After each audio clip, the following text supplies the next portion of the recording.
Hello friends, this is Umesh, and in this lesson we will going to learn about the functions in Arduino C programming. Now the functions are something that we use quite a lot in any programming language, right? Because it makes our program more structured, more modular, and it helps us to make our code more suited to reuse the code in our program, right?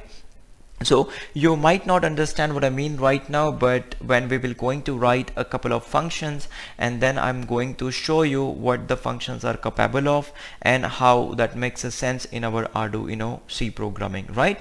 So what I'm going to do is I will going to write a little function in our Arduino program, and then I will going to demonstrate you its capability, right? So in a setup function we will going to write serial.begin, because we will be using a serial monitor again to debug the code.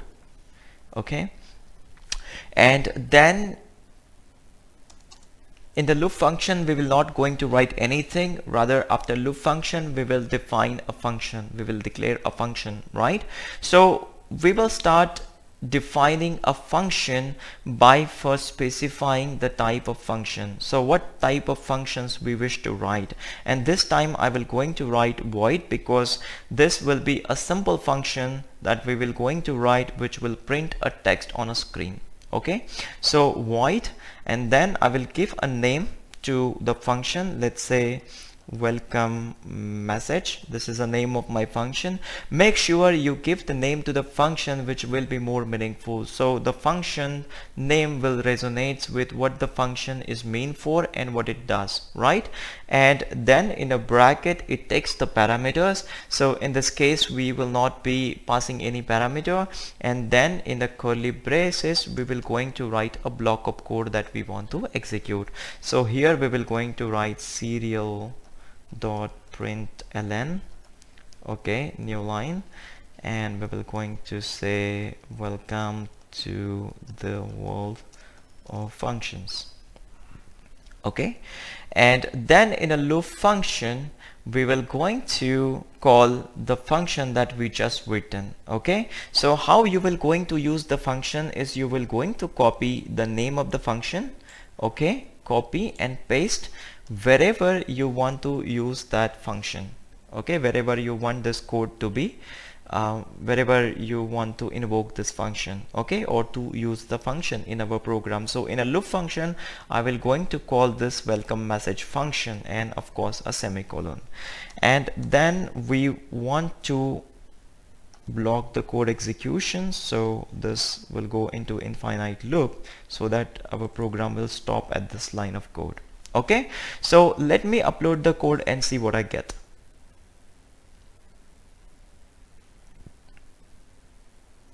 So once uploading is done, you can open a serial monitor and see what you get in the end.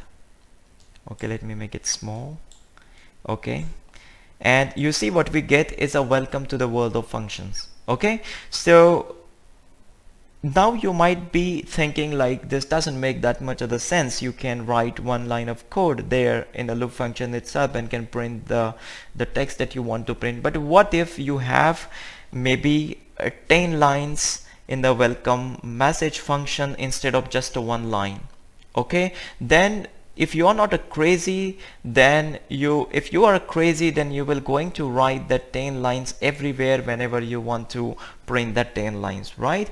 If you are smart enough, then what you will going to do is you will write that 10 lines here, okay, and then you will going to call the function 2 times, 3 times, as many times as you want, as and when in your program, right? So let's say I want to print this message, okay, 3 times. So I'm not going to write this line again and again, rather I will going to copy and paste this line, this function. I can call this function 3 times, and whenever all the time whenever this function calls, it will print this welcome to the world of functions. Okay, so let me upload the code and I will going to show you how it works. So let me open serial monitor, and you can see you get a welcome to the world of function 3 times. Okay, because you call the function 3 times in your loop function, so that you can able to print the text welcome to the world of function 3 times, right? So still you might get the question, okay, it still doesn't make that much of the sense because we haven't done any significant task here. So what I'm going to do is I will going to write a function which will be more meaningful and which will deliver exactly what you are expecting out of this lesson, right?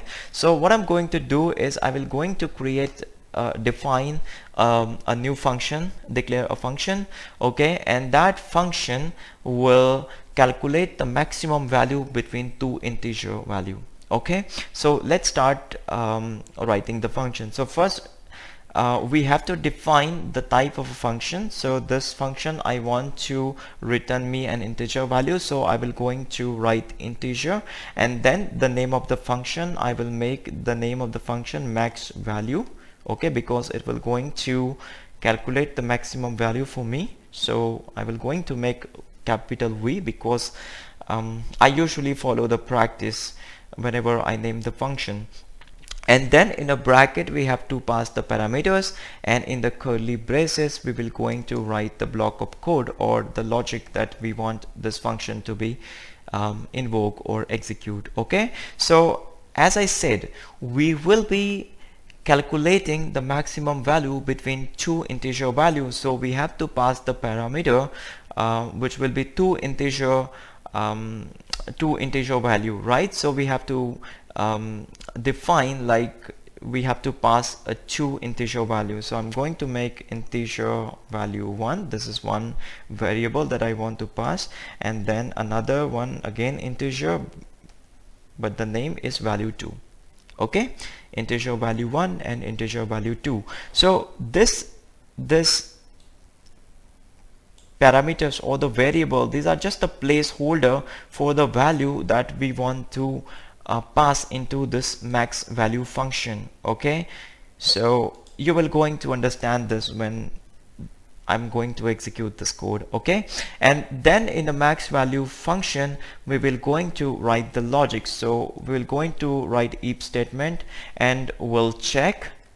Okay, let me first write the syntax of if statement, and then we'll check if value 1 is greater than value 2, then we want to return value 1. So what this code does actually, if statement, is it check if the value 1 is greater than value 2, then it will return value 1, otherwise else. Okay, control A, control T, okay, to look the code better for you, then return value 2, and I always forgot the semicolon. Okay, looks cool. So what it does is, in the if statement, it check if the value 1 is greater than value 2, then it will return value 1, which is an integer again. Okay, else if not, then value 2, this value 2 will be greater and it will be returned, and it will be passed into this value function. Okay, so let's say if I want to use this function in my program, what I'm going to do is I will going to go into the loop function, and then I will going to write the name of the function. So max value, I can copy and paste it, and in the bracket I will going to pass the value from which I want to calculate the max value. Okay, let's say if I want to calculate the maximum value between 2 and 3, so the first value will be 2, I will pass the first value 2, and the second value will be 3. Okay, and this is how you will going to invoke the function. Okay, but I want to print this on a serial monitor so that we can see the output. So I'm going to write serial.println. Okay, and I will going to write max value function into the bracket, and then when I upload the code, okay, you will see this program will return 3 will be the maximum value. It will only print value 3 because that's the maximum value between 2 and 3.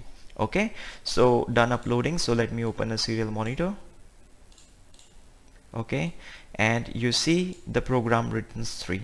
Okay, say for example I want to use this max value function in my program anywhere, right? So what I'm going to do is I will going to copy, okay, and paste it below, and I will going to compare now two different values, right? So let's say if I want to compare if 4 means max value between 4 and 8, okay, and then I want to print. So let me upload the code.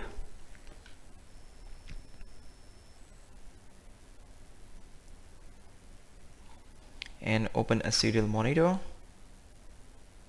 and you see I just simply call the function max value again in the second line, okay, line number 10, and I don't need to write this code again and again just to check the maximum value between 4 and 8, right? So you see now I can use max value function as many times as I want in my program to find out the maximum value between two integers, right? So I hope now you understand how the function works. You can create a function, multiple functions in your program, and call them in multiple places in your program, and that will make your code more abstract, more manageable, and more readable for somebody who want to use the function in a code, right? So I hope you will find this video educational and entertaining. See you in the next lesson. Bye bye for now.